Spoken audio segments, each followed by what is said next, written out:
네, 고민을 대신 결정해드립니다. 대신 결정하는 남자 코너입니다. 오늘 사연은 군인이 보내주신 사연인데 군인 가족입니다. 근데 이 분들이 지금 강원도에 계세요. 그래서 강원도에서 계속 근무를 할까 아니면 수도권으로 옮길까 이거에 대한 고민이거든요. 사연을 좀 읽어보겠습니다. 아진파파님이 보내주셨는데 안녕하세요. 은근히 고민되고 어려운 문제라 제 3자 입장은 어떤가 궁금해서 사연 올려봅니다. 간단히 제 소개를 하자면은 30대 초반 부사관입니다. 아내랑 3살 된 딸아이와 7월에 출산을 앞둔 4가족이다. 그런데 외벌이에요. 뒤늦게 자본주의에 눈을 뜨고 작년부터 경제 공부해가지고 부익남 강의도 듣고 내 집 마련 향해서 준비를 했습니다. 그러다가 제가 청약에 유리한 조건이더라고요. 아마 군 생활을 하고 계시고 뭐 그런 것 때문에 어떤 뭐 다른 특별 공급 뭐 이런 게 있나 봐요. 그래서 화성 쪽의 아파트를 뭐 청약을 하신 것 같아요. 그래서 그 2024년 입주인데 그때까지는 저축률 늘리고 공부하면서 다음 투자를 준비하고 있습니다. 그런데 제 기본소득은 월 290만 원이고 육아수당이 70만 원인데 강원도에 거주하면은 50만 원을 추가로 주나 봐요. 어찌 보면 군인분들은 좀 유리할 수도 있겠죠. 강원도에 거주하면서 안정된 직장도 있는데 강원도민이기 때문에 아이를 낳으면 육아수당을 더 준다.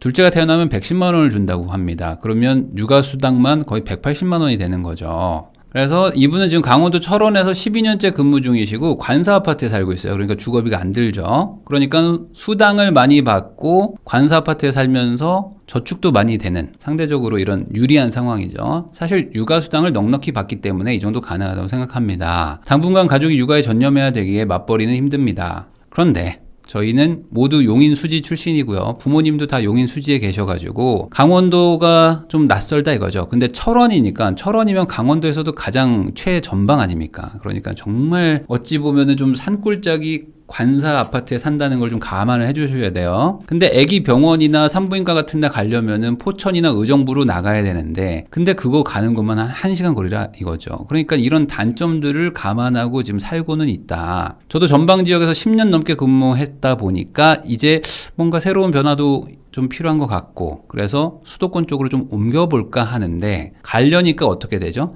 우선 소득이 줄죠. 육아수당이 70만 원에서 20만 원으로 준다고 합니다. 그리고 좀 지출도 늘어날 것 같고요. 그래서 장단점을 정리를 해보셨어요. 그래서 이렇게 보내주시기까지 했습니다. 자, 그런데 이 부분에 대해서 여러분들의 선택은 어땠을까? 53대 47이 나왔습니다. 그러니까 상당히 팽팽하죠. 수도권으로 가는 게 낫다라는 분들이 좀 더 많긴 했는데 강원도에서 계속 근무하는 분들도 적지 않았어요. 그러니까 뭐 돈이 아무래도 수당도 많이 주고 뭐 지출도 좀 적게 되는 강원도에 살아라 라는 분들 한 반하고 강원도 생활이 만만치 않다. 안 살아보고 강원도에 살라고 하지 마라. 철원 관사 아파트면 살기 힘들 수 있다. 나올 수 있으면 나와라 라는 분들도 있었죠.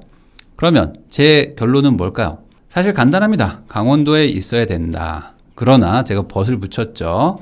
왜냐면 이게 애매할 수 있어요. 애매할 수 있고 조금 이렇게 생각하면 이게 맞는 것 같고 이렇게 생각하면 또 저게 맞는 것 같단 말이죠. 그래서 이렇게 애매할 때는 우선 금전적인 이득과 손실로 판단해 보는 게 우선은 좋습니다. 자, 제가 하나씩 정리를 해봤는데요. 우선 육아수당 있죠. 육아수당이 180만 원이 80만 원으로 준다는 것 같아요. 그러면 거의 55%가 감소하는데 어마어마한 감소죠. 그러면 이분들이 지금 맞벌이를 하면 모르겠는데 외벌이다 보니까 급여도 상당 부분 감소하게 됩니다. 25%가 감소하게 되는데 25%? 뭐 별거 아닌가? 라고 생각하실 수도 있지만 월급이 4분의 3으로 준다는 겁니다. 그 말은 상당히 타격을 받게 되죠. 왜냐면 그 외에 추가 수입을 받을 수 없는 분들이기 때문이죠. 자, 그러면 지금 저축을 40% 정도 하고 계시는데 116만 원 정도 한단 말이죠. 근데 이게 아마도 제 생각에는 0원으로 바뀔 것이다. 수입은 줄어들고 지출은 늘어날 수밖에 없으니까요. 그러면 아마 0원이 되면 다행인 거고 마이너스 전환이 될 수도 있습니다. 제가 왜 이분들이 마이너스로 전환될 것이다, 그러니까 적자 생활을 할 것이다 라고 생각하느냐, 그 이유는 바로 이거죠. 이분들이 지금 수도권으로 간다면 아마 용인 수지 인근으로 가겠죠. 고향도 그쪽이고 부모님들도 다 그쪽에 계시기 때문에 양육에 대해서 육아 도움도 받고 그리고 뭐 겸사겸사 다시 돌아간다는 생각을 한다면 수지 쪽으로 가려고 하실 것 같은데 수지에 가서 살면 철원보다는 무조건 비용이 많이 들게 됩니다. 왜요? 저는 철원에 살던 그 생활 패턴을 동일하게 수지 가서 유지할 겁니다. 라는 분도 있을 수도 있는데 그건 불가능하다는 건 여러분들이 다 알죠. 역설적으로 철원에서 하던 어떤 인프라가 부족하고 뭐 병원 가는 것도 1시간 걸리고 해서 안 가고 뭐 집에 있고 했던 것들을 수지 가서 똑같이 할 거라면 뭐하러 이사 가느냐라고 생각해보면 또 그게 쉽게 이해가 될 겁니다. 그래서 사실 금전적으로 보면 고민할 것도 없어요. 그냥 철원 생활을 길게 유지하면 유지할수록 무조건 유리해집니다. 이건 당연한 거죠. 근데 그러면 뭐 해결되느냐? 그게 아니겠죠. 이 분이 그걸 몰랐을까요? 당연히 알죠. 이분은 그걸 알고 있는데도 불구하고 사연을 보냈습니다. 그 말의 의미는 뭘까요? 바로 가고 싶은 거죠. 나도 경제적으로는 철원에 있는 게 좋은 걸 알겠는데 가고 싶다.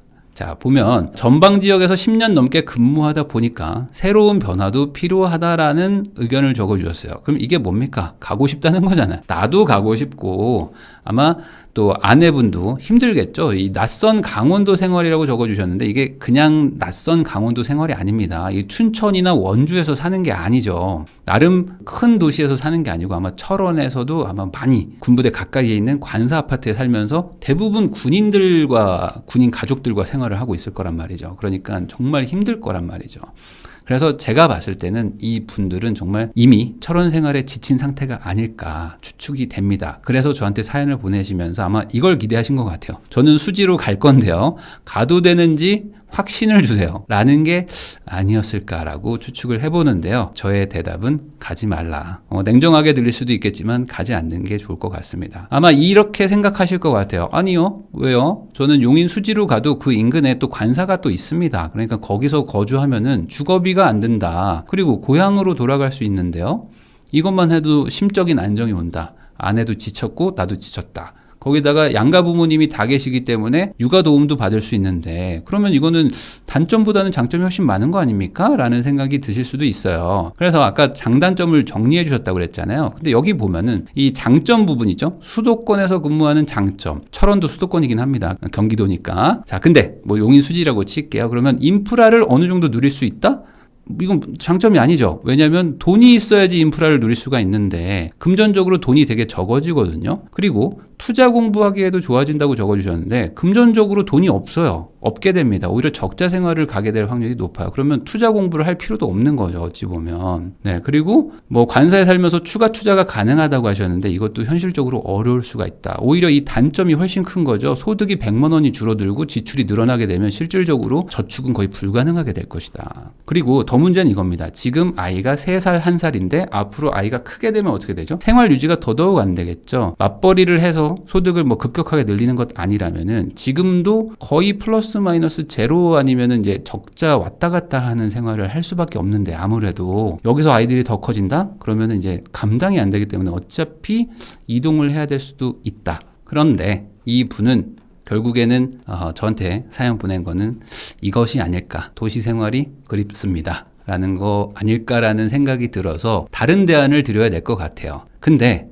사실 할 수만 있다면 소득은 줄어드는데 지출은 늘어나는 이 선택을 하는 거는 저는 좀 말리고 싶기는 합니다. 왜냐면 아무리 도시에서 살고 싶은 것이 있지만 그게 크지만 평생 뭐 강원도에 철원에 낯선 곳에 있으라는 것도 아니고 어느 정도 있다가 나중에 돌아올 수도 있는 거잖아요. 그래서 지금 만약에 내가 도시에 살고 싶다라는 마음이 강렬해서 무조건 와야 된다 그러면 어쩔 수 없죠. 어쩔 수 없지만 그것이 금전적으로 어떤 경제적으로 재테크적으로 좋은 선택은 아니다. 왜 그렇게 생각하냐면요. 사실 지금 철원에 사시면서 불편한 점이 많을 겁니다. 아이가 또 태어나야 되는데 죄송합니다. 아이를 또 출산을 해야 되는데 산부인과가 1시간 거리라는 거예요. 그러면 이게 얼마나 힘든 일입니까? 또 운전하면서 만삭의 아내가 뭐 이렇게 차 안에서 있는 것도 힘들고 3살짜리 아이 데리고 다니는 것도 힘들잖아요. 근데 이 불편이라는 것은 사실 어떻게 하면은 해결을 할 수가 있어요. 뭐 시간을 들이든지 뭐 좀 고생스럽지만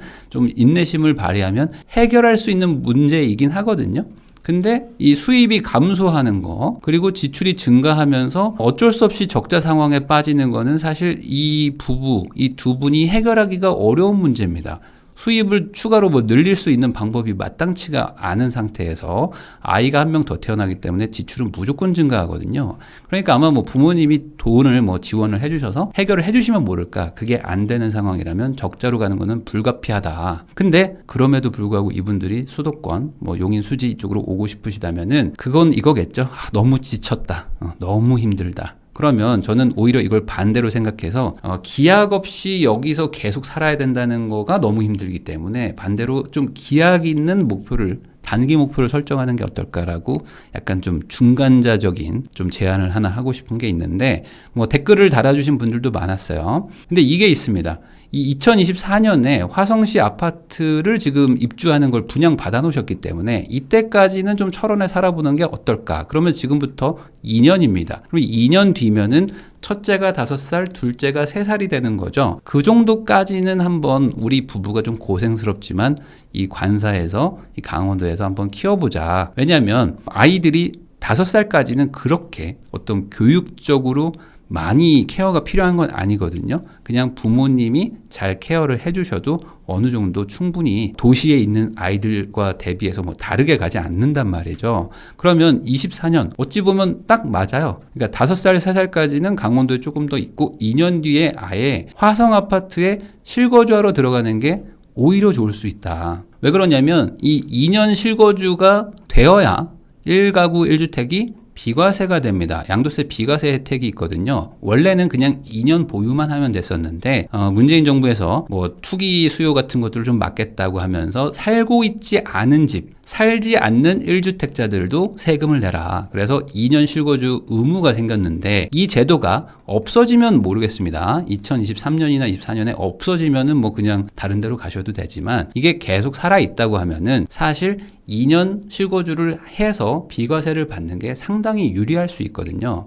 그러니까 지금 수도권으로 가게 되면서 생기는 소득의 감소를 이 비과세라는 걸 통해서 일종의 뭐 해지를 할 수 있는 거죠. 그러면 오히려 이 비과세 받는 게 이 양육수당 뭐 100만 원 빠지는 것들보다 훨씬 더 클 수도 있을 수도 있으니까 어차피 내가 비용이 늘어나고 그리고 손해를 감수할 생각이 있다면은 이 화성 아파트에 실거주 하러 들어가는 것도 괜찮다.